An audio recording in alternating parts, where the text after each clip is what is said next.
Class tenth tenth का chapter है physics physics subject का, जिसका नाम है इलेक्ट्रिसिटी। ऐसे साइंस में चार सब्जेक्ट आते हैं, नहीं, तीन सब्जेक्ट आते हैं। मैथ मैथ नहीं, केमिस्ट्री, फिजिक्स और बायोलॉजी, जिसमें से हम फिजिक्स का ये चैप्टर इलेक्ट्रिसिटी पढ़ रहे हैं as a mind mind map. ये डिटेल्स में नहीं है बल्कि माइंड मैप के रूप में। तो electricity, first of all, we need to understand what is the meaning of electricity. We are familiar with this word. I also know. Look, what is the exact meaning? Okay, in the language of this physics subject, what is the exact meaning of electricity? We uh, we all people realize that yeah, this is what is electricity. Electricity is available in front of us, but we don't know study of this electricity. Okay, if I say, if it comes to me to define it, I would say this electricity, it's nothing but when charges moves. Okay, charges move uh, in inside conductor, then it produce electricity. It is just a definition, but there is a I would say we can extend this electricity discussion of electricity. Right now, just I said, I just defined it in one sentence or two sentence about electricity.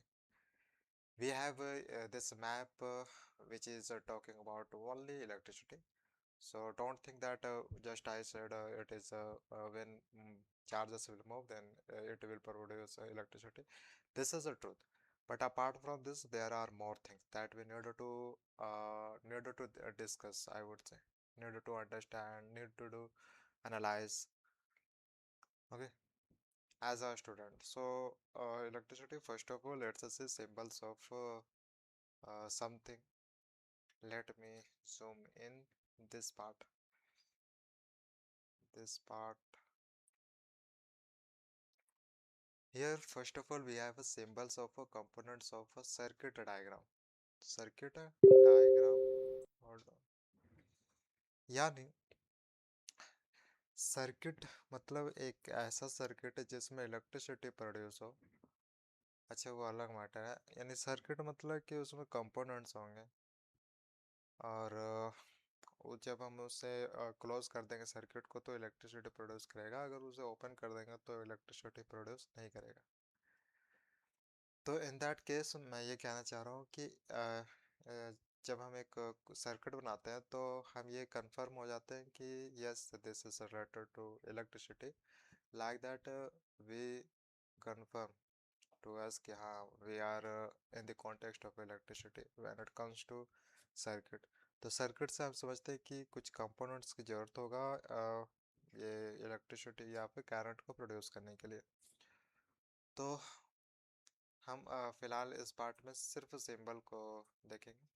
Symbol को, सिर्फ symbol. ठीक है, इस part में सिर्फ symbol of components of circuit diagram. देखो ये it becomes important to understand the symbol of components of circuit diagram. Why? Let me explain why. क्या होता है कि हम इस चैप्टर में बहुत सारे सिंबल्स का यूज करेंगे। rather than using words or sentences, we can just draw a symbol। एक सिंबल वो पूरा रिप्रेजेंट कर देगा एक वर्ड को, तो हम उसे बस रिप्लेस कर रहे हैं उस वर्ड को बाय सिंबल, बस कुछ नहीं। तो इसलिए सिंबल समझ ना, ये तो हो गया कि हम यूज कैसे करेंगे इस पार्टिकुलर चैप्टर में this symbol. Apart from this it will give us a lot of idea, but right now I would say I am highlighting that कि yes, हम सिंबल को यूज करेंगे वर्ड्स को रिप्लेस करने के लिए या सेंटेंस को रिप्लेस करने के लिए। जैसे एग्जांपल, हमारे पास है वेरिएबल रेजिस्टेंस। तो वेरिएबल रेजिस्टेंस के लिए ये हमारा फिगर रहेगा, वेरिएबल रेजिस्टेंस ऑफ रियोस्टाट। तो इसमें अंतर क्या है कि ये भी एक फिगर है जो कि रेजिस्टेंस को दर्शा रहा है। तो ये रेजिस्टेंस है, we now already we all people now this is resistance. But इसमें डायग्राम ये जो एरो नहीं है, तो एरो नहीं है तो ये दूसरा मीनिंग हो जाएगा। तो जस्ट अब ये समझो कि जो वेरिएबल रेजिस्टेंस और थ्योरम है, इसका मतलब है कि रेजिस्टेंस वैरी कर रहा है ना, हर एक पॉइंट पर बदल रहा है।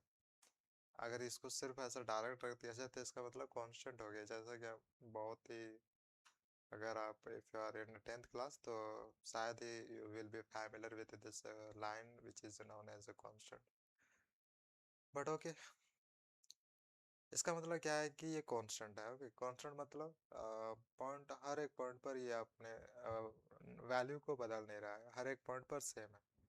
लेकिन इसी को हम इस फॉर्म में लिख दे, इस फॉर्म में कन्वर्ट कर दे, तो इसका मतलब है कि हर एक पॉइंट पर जो वैल्यू ऑफ रेजिस्टेंस है वो वैरी कर रहा है, इसका यही मतलब होता है। ठीक है, इसका मतलब है कि वैरी नहीं कर रहा है, इसका मतलब वैरी कर रहा है।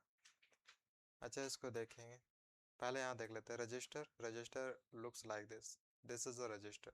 इसका काम क्या होता है? प्रतिरोध करना, रुकावट लाना, अगर ये करंट जा रहा है उसको रोकना, जितना हो सके इसके पास कैपेसिटी है उतना रोकेगा। फिलहाल के इतना इतना समझना काफ़ी होगा कि रेजिस्टेंस का काम होता है वो जो भी चीज़ मूव कर रहा हो उसके अराउंड वो बस रोकेगा, है ना? सिर्फ रोकेगा। वायर क्रॉसिंग तो याद रहे, हम अगर रेजिस्टेंस वैरी कर रहा है तो हम इस तरह का सिंबल ड्रॉ करके हम दर्शा सकते हैं। रजिस्टर ये है। वायर क्रॉसिंग बस एक लाइन खींचना, फिर इस तरह का सीधा लाइन में यहाँ से क्या पता चलेगा कि वायर क्रॉस कर रहा है, एक जगह से दूसरा जगह में एंटर कर रहा है, जैसे हम वायर क्रॉसिंग कह सकते हैं डायरेक्ट। वायर जॉइंट यानी ये एक वायर है, यहाँ पर जॉइंट हुआ, एक दूसरा वायर है, ये पहला वायर था फिर दूसरा वायर है और हमने इसे जॉइंट कर दिया। जब जॉइंट किया तो फिर इस वायर से भी जा सकता है। तो यहाँ जॉइंट से हमें पता चल जाएगा कि हाँ ये वायर जॉइंट है, और यहाँ से हमें पता करना है कि ये वायर क्रॉसिंग है। ठीक, सेल के लिए ये सिंबल, एक तरफ प्लस एक तरफ माइनस, एक तरफ पॉजिटिव टर्मिनल एक तरफ नेगेटिव टर्मिनल, और ये एक साइन है वर्टिकल, वो एक नेगेटिव के लिए, और एक जो लंबा थोड़ा सा बड़ा है इस छोटे से, तो उसको पॉजिटिव पॉजिटिव टर्मिनल कहेंगे। ये था सिंबल ऑफ सेल। ना हमारे पास है ड्राई सेल। ड्राई सेल मतलब सूखा हुआ सेल जो काम का नहीं, तो उसका डायग्राम कुछ इस तरह का होगा। फिर बल्ब है, बल्ब, बल्ब से तो हम अ, आसानी से पता कर लेंगे कि किसका सिंबल है। बल्ब का सिंबल है, इसके भी दो टर्मिनल होते हैं, उस दो टर्मिनल को तार से कनेक्टेड किया जाता है, तो ये नेगेटिव है, ये पॉजिटिव टर्मिनल है। ठीक, तो ये हमारा सिंबल है किसका? बल्ब का। ठीक है, नेक्स्ट है हमारे पास this this is a symbol of a wire. सिर्फ एक सीधा line, it will represent about wire. ठीक है, सिर्फ लाइन। इसमें देख सकते हैं यहाँ पे भी एक लाइन था, लेकिन ये जो पॉइंट आया बस ये पॉइंट बता दिया कि जो वायर है वो जॉइंट है, और यहाँ पर ये क्रॉस कर रहा है ना, वायर क्रॉस कर रहा है, तो ये बता, ये देखो यहाँ से डायरेक्ट वायर आया था, लेकिन ये थोड़ा सा यहाँ से इस तरह से गया, तो इसका मतलब ये बताना चाह रहा है कि वायर क्रॉस किया। अदरवाइज अगर ये सीधा जा रहा होता तो ये तो सिर्फ डायरेक्ट वायर होता हो जाता ना, तो ये क्रॉस के लिए बता रहा है कि वायर क्रॉस कर रहा है, यहाँ पर ये जॉइंट का महत्व दिया गया। ठीक है, ये सेल था, ड्राई सेल था, ये बल्ब था। स्विच का मतलब क्या, स्विच का यूज क्यों किया जाता है? ताकि हम सेफ्टली कोई चीज़ को ऑन ऑफ कर सके बिना किसी नुकसान बिना कोई आ, बिना अपना बॉडी को नुकसान पहुंचाए, हम कोई भी डिवाइस जो कि इलेक्ट्रिसिटी से कनेक्टेड है हम उसे अपने कंट्रोल में ला सके, हम ऑन ऑफ कर सके, तो उसे ही स्विच कहा जा सकता है। ठीक है, तो स्विच दो मटेरियल से शायद बना हो सकता है, एक क्योंकि देखो एक क्या बोलते हैं उसको, इंडक्टर, इंडक्टर भी जरूरी है, कंडक्टर भी जरूरी है। तो कंडक्टर इसलिए जरूरी है ताकि इलेक्ट्रिसिटी पास कर सके, और इंडक्टर इसलिए ज़रूरी है ताकि हम उसे यूज़ कर सकें, जहाँ भी हम उसे टच करें तो हमें वो करंट प्रोड्यूस ना हो, हमें करंट प्रोड्यूस ना हो, है ना? तो इसलिए इंडक्टर जरूरी बन जाता है। तो बहुत सारे आप सर्किट में देखे होंगे कि इंडक्टर का भी यूज़ किया गया है। उस देखो, इंडक्टर का यूज़ करना ये कोई वेस्ट मटेरियल नहीं है, वो एक तरफ से ज़रूरत बन जाता है, ज़रूरत बन जाता है। मैं कहूँगा कि जितना ज़रूरत है हमारे लिए कंडक्टर का होगा, उतना ज़रूरत हमारे लिए इंडक्टर मटेरियल का होगा। तो दोनों का अपना अपना महत्व है। हमें ये भी पता है कि दोनों का अलग अलग काम है।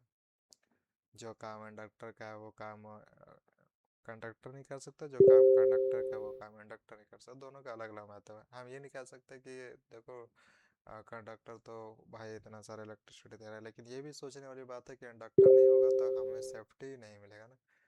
तो ठीक है, ये कंप्लीट हुआ। फिर हमारे पास है फ्यूज़ वायर। फ्यूज़ वायर को क्यों यूज करते हैं? ताकि अगर current is being produced more than enough, then we use this fuse wire so that we can control circuits. That's why this fuse wire is used. This fuse wire is used. तो ये सिर्फ एक fuse wire पूरे circuit को control कर लेगा, और वो तब अगर हमें लगता है कि थोड़ा सा करंट ज़्यादा प्रोड्यूस हो रहा है तो हम फ्यूज़ वायर को निकाल सकते हैं या प्लग कर सकते हैं, प्लग इन आउट इस तरह कर सकते हैं। हम सिचुएशन के अनुसार करेंगे। हमें ज़रूरत नहीं है कि अभी कुछ दिन तक करंट पास ना हो, करंट सर्किट में प्रोड्यूस ना हो, तो हम फ्यूज़ को क्या करते हैं, निकाल देते हैं। तो बहुत सारे काम हैं, लेकिन कॉमन देखा जाए तो यही काम होता है। जब करंट थोड़ा सा ज़्यादा ज़्यादा आ जाता है, मोर देन इनफ, तब हम फ्यूज़ को निकाल देते हैं। अगर कहीं हम लोग जा रहे हैं तो फिर फ्यूज़ तब निकाल देते हैं, ताकि 2-3 दिन तक एक छोटा सा भी, कुछ सेकेंड के लिए भी नहीं, सर्किट में क्या होना चाहिए, इलेक्ट्रिसिटी आना चाहिए। दैट्स वाई वी वट हम निकाल देते हैं इस फ्यूज़ वायर को जब हम कभी ट्रैवल पर जा रहे होते हैं। इसके अलावा और काम भी है। तो ये पार्ट था about symbols of components of circuit diagram. इसके बाद हमें समझना है commercial unit of electrical energy. ऐसे देखा जाए तो ऐसा unit of energy is always joule, लेकिन बात यहाँ पर कमर्शियल यूनिट हो रहा है ना, ना कि ऐसा यूनिट। तो और यहाँ पर इलेक्ट्रिकल एनर्जी आ रहा है, तो अगर इलेक्ट्रिकल एनर्जी है या फिर काइनेटिक एनर्जी है या पोटेंशियल एनर्जी है, ऐसा unit of its would be always what, I think joule. लेकिन when it comes to commercial unit of electrical energy, then our this will be what, kWh, kilowatt hour, जिसका value होता है 1 kilowatt hour is equal to 3.6 multiple 10 raise to power 6 joule. अगर 1 kilowatt hour को joule में convert करें तो इतना होगा। ये सिर्फ 1 किलोवाट है, लेकिन सोच के देखो ये कितना बड़ा नंबर है, वो 3.6। ये छोटा नंबर तब होता है जब यहाँ पर माइनस रहता है।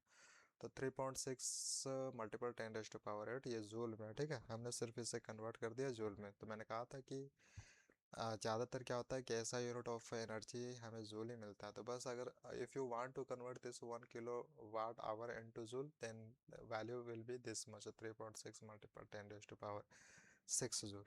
और इसी को बोलते हैं it is equal to 1 unit.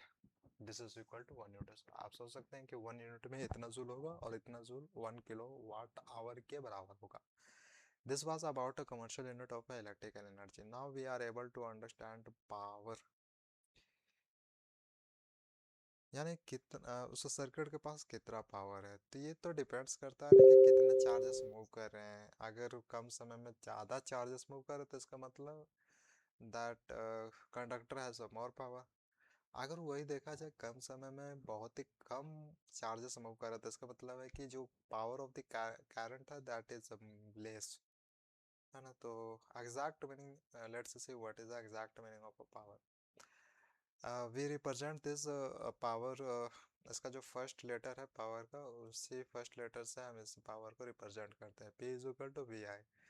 यहाँ से हमें समझना है कि जो P है वो डायरेक्टली प्रोपोर्शनल टू V है, ठीक है। V, मुझे लगता है कि यहाँ पर V कांस्टेंट होना चाहिए, और जो I है वो इसके डायरेक्टली प्रोपोर्शनल है। तो आई थिंक सो कि according to me, my mind is saying कि जो P is it is directly proportional to current. अगर करंट ज़्यादा होगा, यस ऑफ कोर्स करंट ज़्यादा रहेगा तो पावर बढ़ेगा, पावर बढ़ रहा था इसका मतलब करंट ज़्यादा, यही तो होगा मतलब। और जो ये मुझे लगता है ये वोल्टेज है, V से वोल्टेज होना चाहिए, शायद वोल्टेज होगा। फिर यहाँ पर क्या है कि हमने सिर्फ वैल्यू ऑफ आई को पुट कर दिया। V पहले से था तो I is equal to V upon R. If एक minute, V is equal to I R, V is equal to I R. तो यहाँ पर आई हो गया, तो यहाँ पर हमने V का वैल्यू पुट किया, V का वैल्यू पुट किया। मुझे लगता है in this case V is a constant and P is directly proportional to I, where I क्या होगा, करंट होना चाहिए, करंट होना चाहिए। तो यहाँ पर in this case v, I think so, according to me v is a constant if it happens, okay, no problem. तो फिर ये जो i है ये डायरेक्टली प्रोपोर्शनल है, ठीक है, डायरेक्टली प्रोपोर्शनल। फिर उसके बाद हम इसे सिंप्लीफाई करेंगे तो v का वैल्यू हमें पुट करना होगा जो कि v is equal to I R होता है, आई आर होता है। तब भी इसको सिंप्लीफाई करने के बाद हमारे पास आएगा आई स्क्वायर अपॉन आर। अब देख सकते हैं कि जो P है वो इन्वर्सली प्रोपोर्शनल किसके है, रेजिस्टेंस के, R के है, ठीक है। यानी अगर रेजिस्टेंस घटेगा तो पावर बढ़ जाएगा, अगर पावर बढ़ेगा तो रेजिस्टेंस घटेगा। इसका ये मतलब होता है, इन्वर्स का मतलब ही यही होता है। एक इन्वर्स का मतलब होता है कि एक चीज़ घट रहा है तो दूसरा चीज़ बढ़ेगा, यानी एक क्वांटिटी बढ़ रहा है तो दूसरा क्वांटिटी घटेगा, अगर एक क्वांटिटी बढ़ रहा है तो दूसरा क्वांटिटी घटेगा, ठीक है। ये यूनिवर्सली प्रोपोर्शनल का मतलब है। डायरेक्टली का मतलब क्या है कि अगर एक quantity is increasing then second quantity in the left side will also increase. अगर in the other side if we see carefully, if one quantity is decreasing then you will see in the other side second quantity will also decrease. This is what is the exact meaning of a directly proportional, ठीक है। तो in this construct we understood कि जो p है, अगर formula देखें तो p is equal to V I where v is a constant and i is nothing, this is a current. और बस फिर इस from this equation we understand कि v is a constant and p is directly proportional to current. If current increase then power will also increase, if power decrease then current will also decrease. This is what is the meaning of a directly proportional। फिर क्या है कि ठीक है, फिर इसके बाद हम अगर हम चाहते हैं कि हम रिलेशन फाइंड आउट करें या फिर हम रिलेशन लाएं। देखो अगर इस केस में देखिए p is equal to V I, तो ये रिलेशन किसके बीच में, p और i के बीच में। हम सिर्फ चाहते हैं कि p v r है, ठीक। तो in that case we can simplify it further so that we can find whatever we want. जैसे कि हम चाहते हैं कि v is equal to V square upon R है, यानी रिलेशन किसका किसका हो, v का और r का हो। तो इस केस में हम क्या करेंगे, v का वैल्यू पुट कर देंगे, v का वैल्यू v का वैल्यू तो v का वैल्यू क्या होता है, r i होता है, आई आर होता है। तो आई आर, तो यहाँ पर लगता है कि v का वैल्यू, ठीक है, v का वैल्यू और upon rate of which electric energy denoted is a dissipated. Unit क्या होगा इसका, पावर का, पास्कल भी होता है, इसका वाट है। इन दिस केस ऐसा unit of power is a watt. Pressure का पास्कल होता है, इसका इसका होगा वाट, वाट होगा। तो यहाँ पर क्या हो रहा है कि वी आई है, ठीक है। फिर क्या हुआ कि आई आ रहा है तो आर फिर अपॉन आर, तो हो गया वो V upon V square R. फिर उसके बाद देखा जाए अगर ये आई फिर यहाँ पर वी अपॉन आर हो जाएगा, तो आई स्क्वायर आर आ गया ना, आई स्क्वायर आर। फिर हमारे पास ओम्स लॉ है, दिस इज लॉ, ओके। ये लॉ है, नियम है। नियम क्या है देखते हैं। नियम ये है कि जो वोल्टेज है यहाँ पर वो है डायरेक्टली प्रोपोर्शनल टू आई, ठीक है, डायरेक्टली प्रोपोर्शनल टू आई।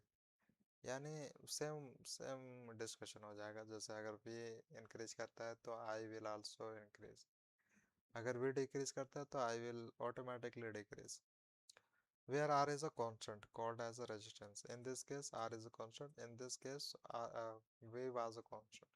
खैर ये थोड़ा सा ये बेसिक हो जाता है जब हम स्टार्ट करते हैं this chapter, then we introduce with this, we are introduced with this v is equal to i है। Remember here r is a, अगर देखो r सिर्फ हम अगर ग्राफ देखें तो ग्राफ कैसा होगा, एक आप कह सकते हो कि v है सो वर्टिकल है और i है सो हॉरिजॉन्टल है। in that case what will happen, if we increase v automatically I will decrease, this is what will happen in the graph। you will see कि r जो r का slope है वो क्या रहेगा, कांस्टेंट रहेगा, एक कुछ 45 डिग्री पर वो स्ट्रेट लाइन में रहेगा। जो 45 डिग्री पर स्ट्रेट लाइन में एक लाइन है, उसे ही तो हम आर कह रहे हैं, जो कि कांस्टेंट है। वही कांस्टेंट हमें बता रहा है कि जो v है, v और I दोनों एक साथ सिमल्टेनियसली क्या कहा जाता है कि एक साथ मूव कर रहे हैं। अगर घट रहा है तो एक साथ घटेगा, बढ़ रहा है तो एक साथ बढ़ेगा। ठीक है, इस ये कंप्लीट हुआ। ये था ओम्स लॉ था। ये देखा गया नेचर में एक आदमी के द्वारा। देखो ऑब्जर्वेशन से ये लॉ मिला। एक व्यक्ति था जिसने ऑब्जर्व किया नेचर को। उस नेचर में ऑब्जर्व किया कि यार जो वोल्टेज है वो बढ़ रहा है। जब हम वोल्टेज को इंक्रीज कर दे रहे हैं तो ऑटोमेटिक ही करंट इंक्रीज हो रहा है। Even we realize in our real life, modern world में अगर देखें तो आज भी ये वैलिड है, आज भी वैलिड है। हमें ये महसूस भी होता है। तो क्या महसूस होता है कि जब इस पर्सन ने क्या महसूस किया कि ऑब्जर्व किया कि देख रहे हैं कि क्या बोलते हैं उसे, जब वेलोसिटी इज बीइंग इंक्रीज्ड तो automatically current is increasing. This is what was observed by this person. then that person did a lot of experiment on this. Then he found, yeah, this is a law of, you can say this is a law between of voltage और current. फिर उसने, उस व्यक्ति ने ये equation बनाया, फिर कहा कि देखो ये लो है, ये ऐसा नेचर में होता है। और इस लो को क्यों बनाया गया, ताकि इंसान इस लो के कुछ भी बनाए, इससे रिलेटेड कुछ भी बनाए तो रियलिस्टिक लगे। रियलिस्टिक लगे, अगर जब क्वेश्चन सवाल पर आए तो वो लॉजिकली आंसर दे सके ना। कोई भी मटेरियल बनाएगा तो वो रियल लाइफ में एग्जिस्ट करेगा, है ना। अगर इसके रिलेटेड में है, अगर कोई व्यक्ति बनाता है कोई मटेरियल और इसका कनेक्शन है उस मटेरियल से, तो वो व्यक्ति ये रिजल्ट पाएगा कि जो भी कंडक्टर बनाया वो एग्जिस्ट कर रहा है रियल लाइफ में, रियल लाइफ में वो काम कर रहा है। ये इस इक्वेशन लाने के पीछे, this was about ohms law। अब हमारे पास रेजिस्टेंस है जिसे हम प्रतिरोध कहते हैं। R is equal to V upon R. देखो ये जो R आया यहीं से आया। देखो यहाँ पर अगर इस इक्वेशन को अगर सिंप्लीफाई करें तो ये I चल जाएगा डाउनवर्ड, तो यहाँ पर क्या हो जाएगा, V अपॉन I हो जाएगा। तो ये कोई अलग अलग कहीं से नहीं आ जा रहा है, एक दूसरे से कनेक्टेड होते हैं, एक दूसरे से कनेक्टेड हो सकते हैं, और हम इसे चेंज नहीं कर सकते ना, मॉडिफाई, लॉजिकली मॉडिफाई कर सकते हैं। इट इज़, मैं कहूँगा कि दिस इज अ फैक्ट, और इट शुड हैपन लॉजिकली ना। अगर without reason you are going to simplify, so it will not make at all for everyone, even for you. तो sense is important and logical thing is also important. R is equal to V upon I. If it comes to question, then you have to answer कि this came from this equation which is V is equal to IR. तो it's nothing, it's nothing। तो यहाँ पर देखा जाए, हाँ यहाँ पर देखा जाए एक चीज नोटिस करने वाली चाहिए यहाँ पर, क्या, अगर हम रेजिस्टेंस को बढ़ाते हैं तो क्या चीज होगा।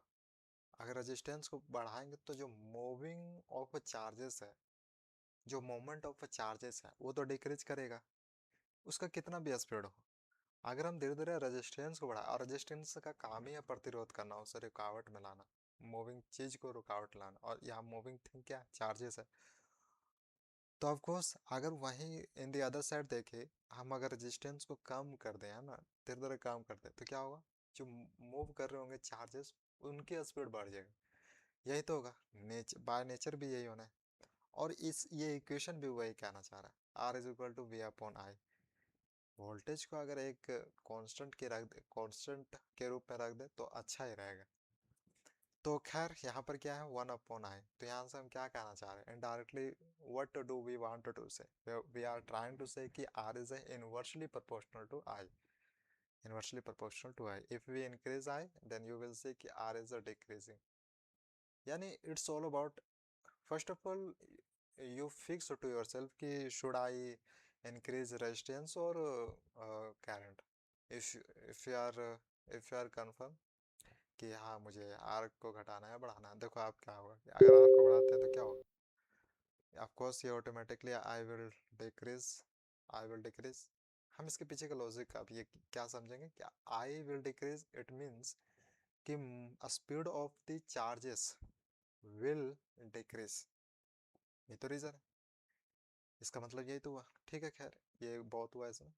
रेजिस्टेंस इन पैरेलल कॉम्बिनेशन, देखो रेजिस्टेंस का एक कॉम्बिनेशन होता है या फिर कह सकते हो सीरीज होता है। दो तीन वायर हो तो दो तीन, एक वायर से दो तीन वायर में फिर वो क्या होगा कि करंट जा रहे होंगे, तो करंट जा रहे होंगे तो दो तीन वायर में तो रेजिस्टेंस भी आएगा। तो in that case what will happen, यहाँ पर देखो ये डिपेंड करेगा, अगर कॉम्बिनेशन पैरेलल है तो हमें थोड़ा रिजल्ट दूसरा मिल सकता है, अगर वहीं सीरीज है तो थोड़ा दूसरा मिल सकता है। तो ये it's not rocket science, not completely rocket science, I would say not completely. तो why I upon R is equal to I upon R one, इसी तरह ये कंटिन्यू रहेगा, this will be continue. But याद रहे ये कैसे आया, दिस इज इम्पोर्टेंट कि how did it come, how did it come, this is important, I would say yaar it came, there is a derivation behind it, there is a derivation behind it. First of all, you need to understand over here ki this is a combination, resistance in parallel, resistance in parallel combination. uh, so when it comes to combination, then we have a two types of a combination, first a parallel combination, और second हमारे पास है series combination, यानी resistance जो कि parallel combination में है, और दूसरा रेजिस्टेंस एक ऐसा भी रेजिस्टेंस हो सकता है जो सीरीज कॉम्बिनेशन में।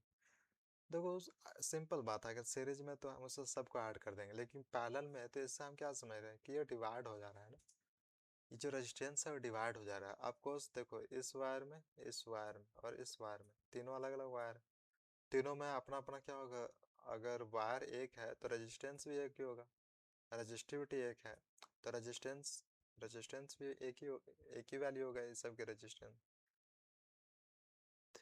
तो अब यहाँ ये जो, लेट्स सपोज कि charges are coming from one this wire and from this, from here, from here क्या हो रहा है कि ये जो तीनों जो वायर्स हैं, इन तीनों वायर्स में थोड़े थोड़े करंट, थोड़े थोड़े अमाउंट में करंट जा रहे हैं, तो in that case what is happening, जो करंट है, चार्जेस है, वो डिवाइड हो जा रहे हैं ना, एक टाइम पर आकर ये इन तीनों वायर में डिवाइड हो जा रहे हैं। तो यहाँ तो क्या हुआ कि चार्जेस तो डिवाइडेड हो गया, और यहाँ पर क्या हो गया, रेजिस्टेंस भी डिवाइडेड हो गया, इसलिए ये डिवाइड वाला केस यहाँ पर आ जा रहा है, ये डिवाइड वाला केस आ जा रहा है।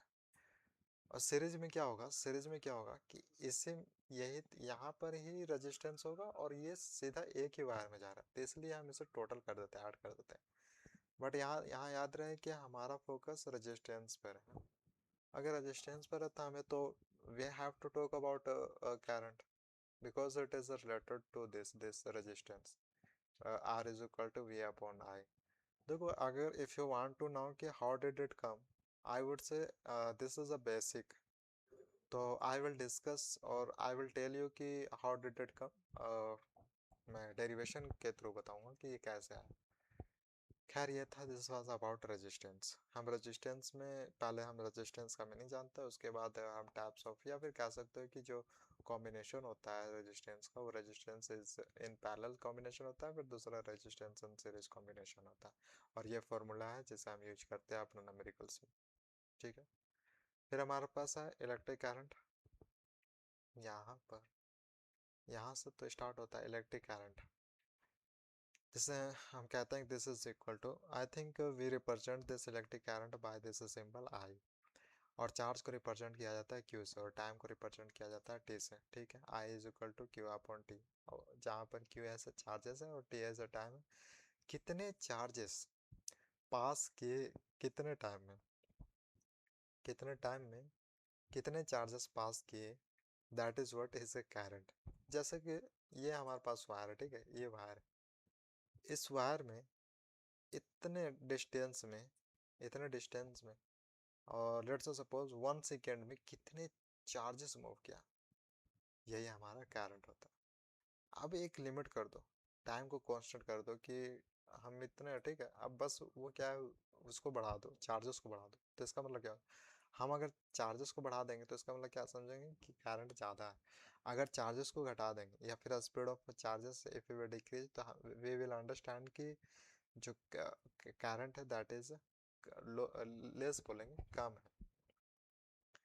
तो इट्स एसआई यूनिट क्या है करंट का, वो है एम्पियर। लेकिन याद रहे हम ये इस यहाँ से हमें कंफ्यूजन हो सकता है कि यार इसका तो फर्स्ट लेटर आई है नहीं, तो हम आई क्यों रिप्रेजेंट कर रहे हैं। ये बस डिसाइड कर दिया गया है कि जो इलेक्ट्रिक करंट का सिंबल है वो आई होगा, और चार्ज का क्यों होगा, और टाइम का टी होगा, ठीक है।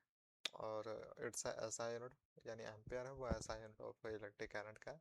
और इसे डिनोटेड करते हैं, इसका फर्स्ट लेटर से डिनोट कर देंगे ए एम्पियर से। It is already fixed, we are not going to change it at all, है, हमें ज़रूरत नहीं। फिर इसके बाद हमें समझना है इलेक्ट्रिक सर्किट। इससे पहले हमने कंपोनेंट्स ऑफ सर्किट देखा था, बस उसे यहाँ पर कनेक्ट कनेक्ट करेंगे। क्योंकि एक सर्किट है, उससे उसमें क्या होगा कि कंपोनेंट्स होना है। बिना कंपोनेंट्स का तो इलेक्ट्रिक सर्किट बनना it is impossible. The closed the closed path along which an electric current flows। अगर देखो सर्किट क्लोज है तो और वो जो कनेक्शन है ऑल कंपोनेंट्स वो करेक्ट होना चाहिए, सही होना चाहिए। और सर्किट क्लोज है तो यू विल से कि करंट इज मूविंग, और यू वुड से कि charges are moving, it means current is flowing. यानी करंट फॉलो कर रहा है इस सर्किट में, क्यों कर रहा है, क्योंकि क्लोज है और सारे कनेक्शन है वो वेल कनेक्टेड है, वेल कनेक्टेड। तो दी क्लोज्ड, तो ये एक सेंटेंस में कहना चाह रहा है कि एक क्लोज्ड पाथ, जैसे हम क्लोज्ड सर्किट कह रहे हैं, उसमें क्या होगा कि इलेक्ट्रिक करंट विल फॉलो, ठीक है। फिर हमारे पास factors on which the resistance a conductor depends. वो कौन सा फैक्टर है जिस पर रेजिस्टेंस, कंडक्टर का रेजिस्टेंस डिपेंड्स करता है। तो फैक्टर देखते हैं, तो कंडक्टर का अपना रेजिस्टेंस होता है वी नो, कंडक्टर के पास चार्जेस भी होते हैं वी नो, रेजिस्टेंस भी होता है, चार्जेस भी होता है। अब बात ये आता है कि जो रेजिस्टेंस ऑफ द कंडक्टर है वो किस फैक्टर पर डिपेंड करता है। जैसे लेंथ पर डिपेंड करता है। अगर हम लेंथ को डिक्रीज करेंगे, इंक्रीज करेंगे, R is directly proportional to L, यहाँ पर एल है, ठीक है। अगर हम एल को डिक्रीज करेंगे तो ये रेजिस्टेंस क्या होगा, ये भी डिक्रीज कर जाएगा, डिक्रीज कर जाएगा। लेकिन याद रहे थिकनेस कांस्टेंट है, ठीक है, थिकनेस कांस्टेंट है। In that case you will see कि R is decreasing when, नहीं नहीं ये तो उल्टा हो गया ना, ये उल्टा हो गया। If we increase R resistance then L will, first of all we have to increase this length, okay, we are increasing this length of the wire। What you will observe कि R भी increase कर रहा है, जब हम length को increase करते रहे तो R भी increase कर रहा है, इसका मतलब रेजिस्टेंस बढ़ रहा है। तो ऑफकोर्स यार लेंथ लेंथ बढ़ेगा तो रेजिस्टेंस ऑटोमेटिक जाएगा, इसका मतलब है कि मटेरियल और आ जा रहा है इसमें। तो yes by nature it is a truth, there is a no confusion. Area of cross section, जो यहाँ पर सर्कल जैसा होता है, जिसे हम थिकनेस कह सकते हैं, तो ये क्या है कि लेंथ कांस्टेंट है, ठीक है, लेंथ कांस्टेंट है।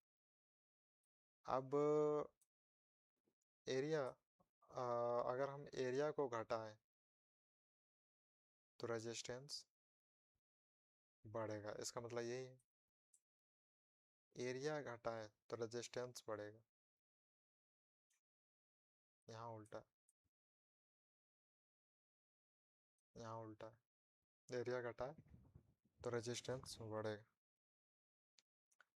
और टेम्परेचर,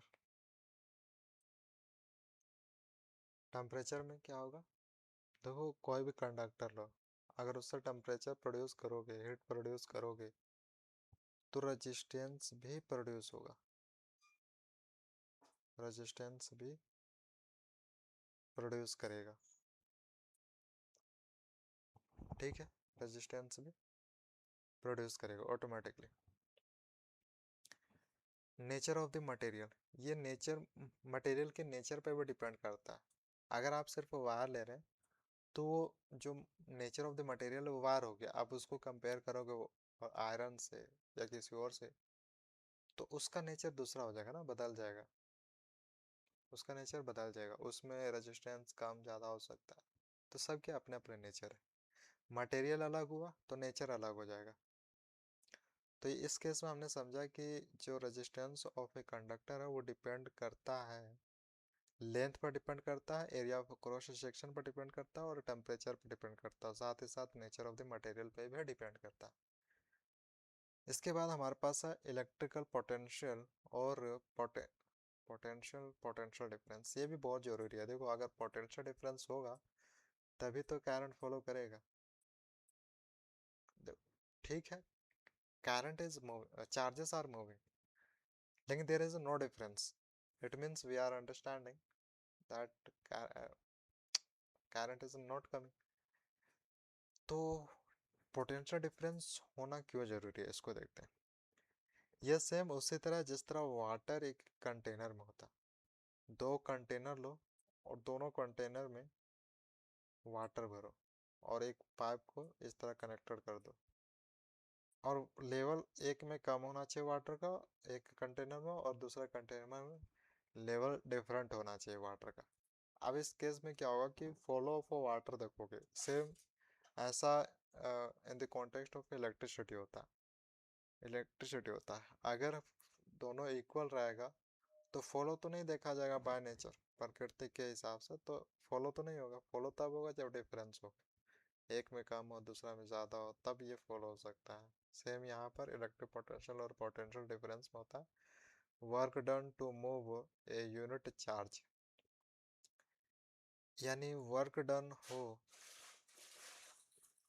वर्क डन,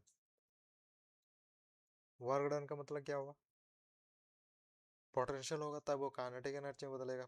क्या क्या बोलते हैं उसको, चार्जेस। चार्जेस कब मूव करेगा, जब उसके पास पोटेंशियल एनर्जी होगा। वो जैसे मूव करेगा इसका मतलब हुआ कि पोटेंशियल एनर्जी काइनेटिक एनर्जी में बदल रहा है।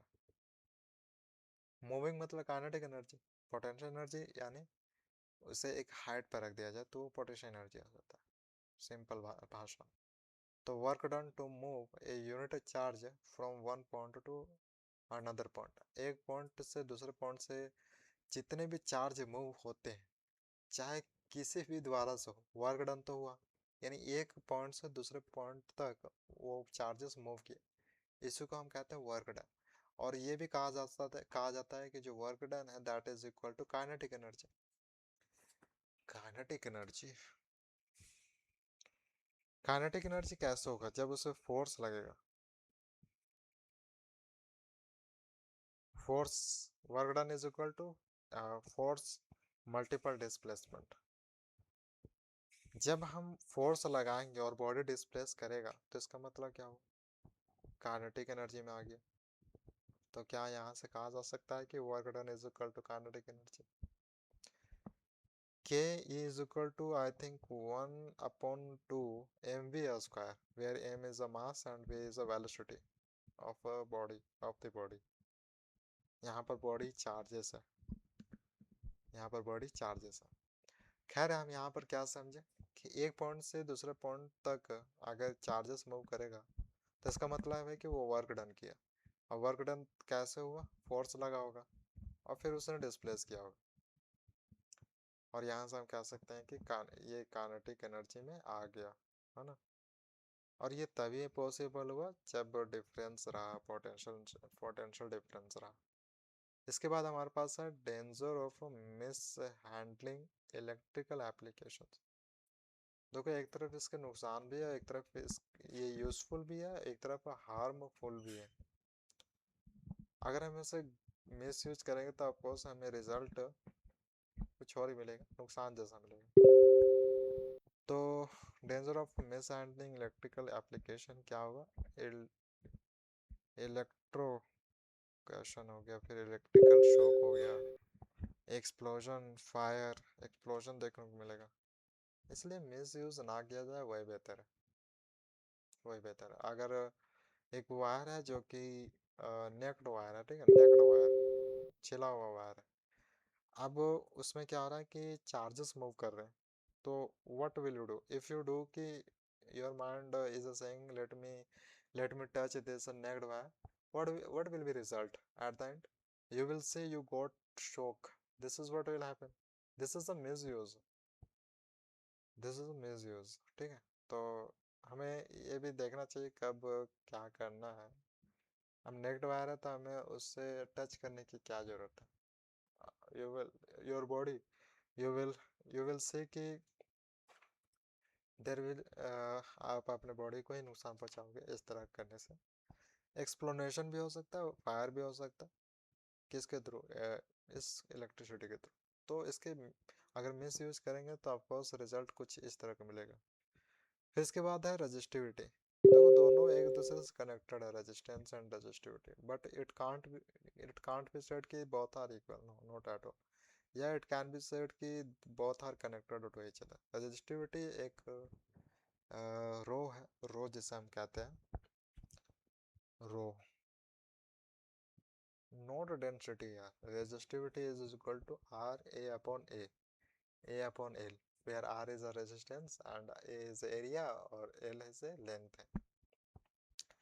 और इसका ऐसा यूनिट क्या है? आर के लिए तो ओम हो जाएगा, रेजिस्टेंस का ऐसा यूनिट और ओम होता है।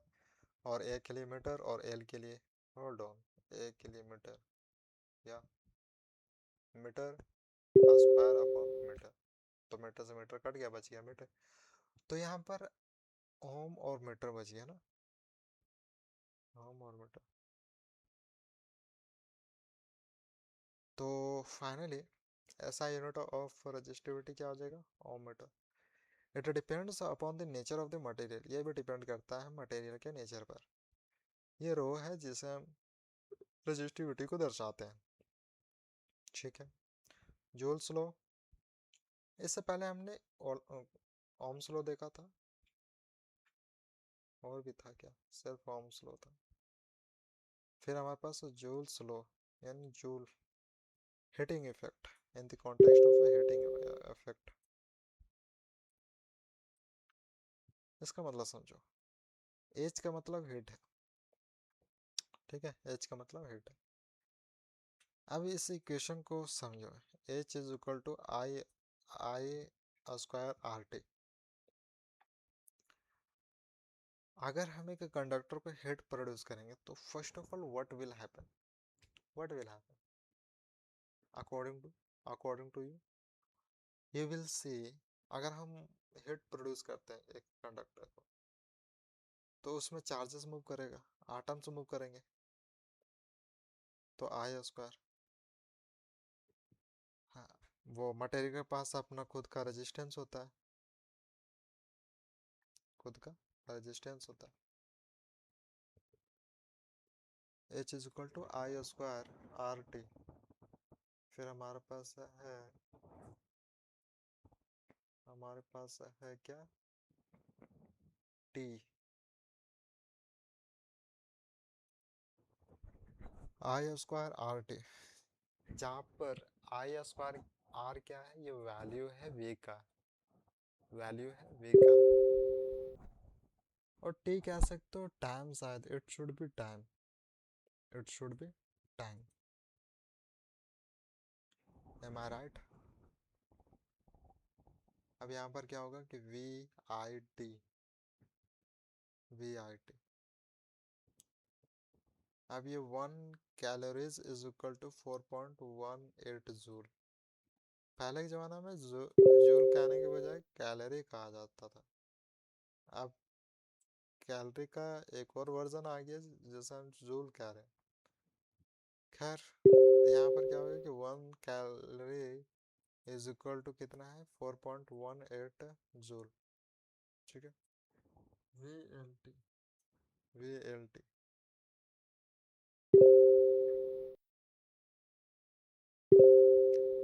This part is done.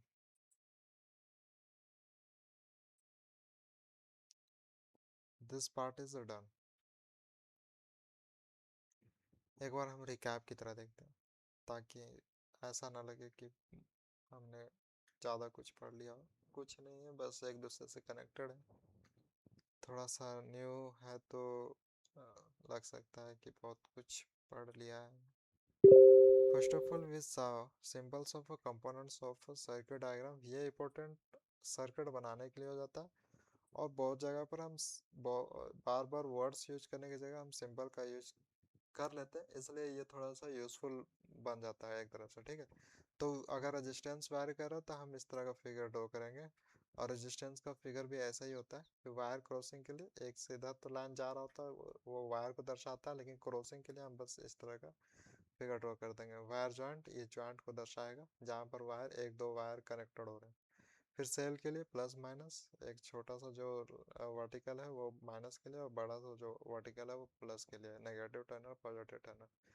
फिर सूखा हुआ सेल इस तरह का सिंबल दर्शाएगा, और बल्ब के लिए ये बल्ब का सिंबल दर्शाया जाता है जिसमें दो टर्मिनल होते हैं, नेगेटिव टर्नर पॉजिटिव टर्नर। फिर वायर के लिए सिंबल ये सिर्फ लाइन है डायरेक्ट, ठीक है। स्विच के लिए ये है, देखो अभी ये फिलहाल के लिए ओपन है, अगर हम इसे कनेक्ट कर देंगे तो ये क्लोज।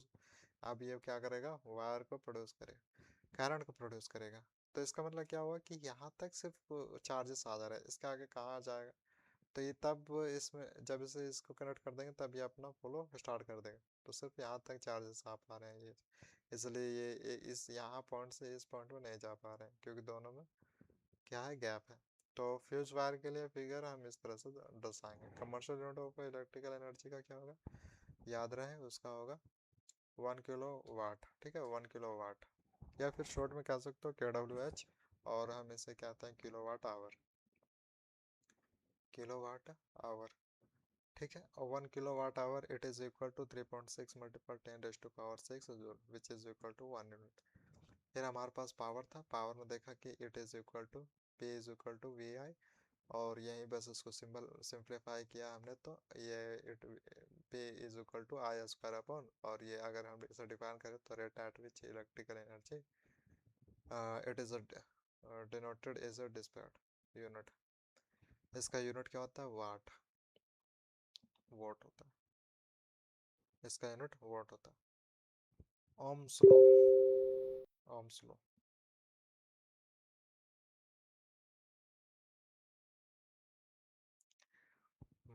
ओम्स लॉ क्या है, V is equal to IR, where R is a constant and this R is called as a resistance,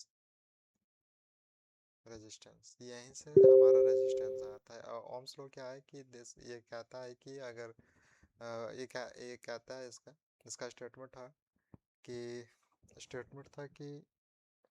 when voltage is produced, then automatically uh, current produced, or you can say a speed of moving charges increase. In other word, it said that V is directly proportional to I, है ना। And to remove this symbol, we use this resistance, where resistance is a constant. फिर हमने resistance के बारे में समझा, जहाँ पर R is equal to V upon I था। रेजिस्टेंस हम इस दो कॉम्बिनेशन देखते हैं, एक पैरेलल कॉम्बिनेशन में और एक सीरीज कॉम्बिनेशन में। पैरेलल से हमें समझना है कि यहाँ पर क्या हुआ, रेजिस्टेंस डिवाइड हो रहे हैं, और यहाँ सीरीज से हमें समझना है कि रेजिस्टेंस रेजिस्टेंस क्या हो रहा है, एक साथ इंटीग्रेट हो जा रहे हैं। बस इलेक्ट्रिक करंट में हमने समझा this is nothing but moving charges, if charges are moving, it means this is electric current and this is equal to charge upon time, just we write in this form. जैसा कि हम जानते हैं कि electric current को represent करेंगे I से, और चार्ज को रिप्रेजेंट करेंगे Q से, और टाइम को रिप्रेजेंट करेंगे T से। इट्स ऐसा यूनिट इज एम्पियर, और इसे डिनोटेड किया जाता है A से। इलेक्ट्रिक करंट क्या है, इलेक्ट्रिक सर्किट करंट है। फिर देखो सिंपल सी बात है, एक सर्किट है जिसमें कंपोनेंट्स है, अगर कंपोनेंट्स वेल कनेक्टेड है तो फिर अब हमारा बात आ गया कि अगर सर्किट क्लोज है तो ऑफ कोर्स चार्जेस है वो अच्छे तरह से मूव करेंगे, और current will be flowed by the moving charges. Current flow होगा अगर क्लोज्ड सर्किट है और वेल कनेक्टेड है components in this circuit, then automatically charges will move और करंट विल फॉलो, ठीक है। अगर वहीं देखा जाए in the other case, if circuit is open, you will say that you will what will you observe, you will observe कि current is not flowing because there is a gap ना, broken होगा क्योंकि open circuit है, ठीक है। फिर इसके बाद आपने देखा जो रेजिस्टेंस ऑफ ए कंडक्टर, किसी भी कंडक्टर का जो अपना रेजिस्टेंस है वो किस किस बात पर निर्भर करता है, वो लेंथ पर निर्भर करता है। अगर आप लेंथ बढ़ा दोगे तो इसका मतलब है कि उसको मटेरियल ज़्यादा मिल जा रहा है, मटेरियल ज़्यादा मिल जा रहा है तो रेजिस्टेंस उसको ज़्यादा मिलेगा। तो यानी R will increase automatically if you increase the length of the inductor induct conductor conductor तो रेजिस्टेंस ऑटोमेटिकली विल इंक्रीज। फिर इसके बाद आएगा कि it depends on area of cross section, if you increase area of a material resistance will decrease. इसका मतलब क्या है कि करंट जा रहा है और आप डिक्रीज कर दे रहे हो एरिया को, तो उसको जाने के लिए तो नहीं मिल रहा है ना, कम आउट के लिए तो नहीं मिल रहा जगह। तो इस केस में क्या होगा कि वो रोकने की कोशिश कर रहा है, एक रेजिस्टेंस की तरह वर्क करेगा वो मटेरियल। ठीक है, टेम्परेचर पर निर्भर करता है। If you increase heat, you are producing heat to conductor material, तो क्या होगा वहाँ पर वो चार्जेस मूव करेंगे तो रेजिस्टेंस। अच्छा डायरेक्ट समझो, अगर टेम्परेचर बढ़ाने पर या फिर घटाने पर वहाँ पर क्या होगा कि रेजिस्टेंस भी बढ़ेगा और घटेगा। ये नेचर पे भी डिपेंड करता है कि मटेरियल का नेचर कैसा है। फिर हमने वर्क डन देखा, to move unit charge from one point to another point. अगर चार्जेस को मूव करना है फ्रॉम एक पॉइंट से दूसरे मूव पर तो उसको वर्क डन होना ही होगा ना। मेरा वर्क डन के तो पॉसिबल नहीं है कि चार्जेस विल मूव। अगर चार्जेस विल मूव इसका मतलब electricity is coming. If electricity is not coming we can say कि there is a no work done, या there is a no work done. Work done हो रहा है इसका मतलब काइनेटिक एनर्जी हुआ, काइनेटिक एनर्जी हुआ इसका मतलब इससे पहले पोटेंशियल एनर्जी था, पोटेंशियल एनर्जी था इसका मतलब पोटेंशियल एनर्जी काइनेटिक एनर्जी में बदल गया, काइनेटिक एनर्जी में था तो पोटेंशियल एनर्जी में आ जाएगा एक टाइम।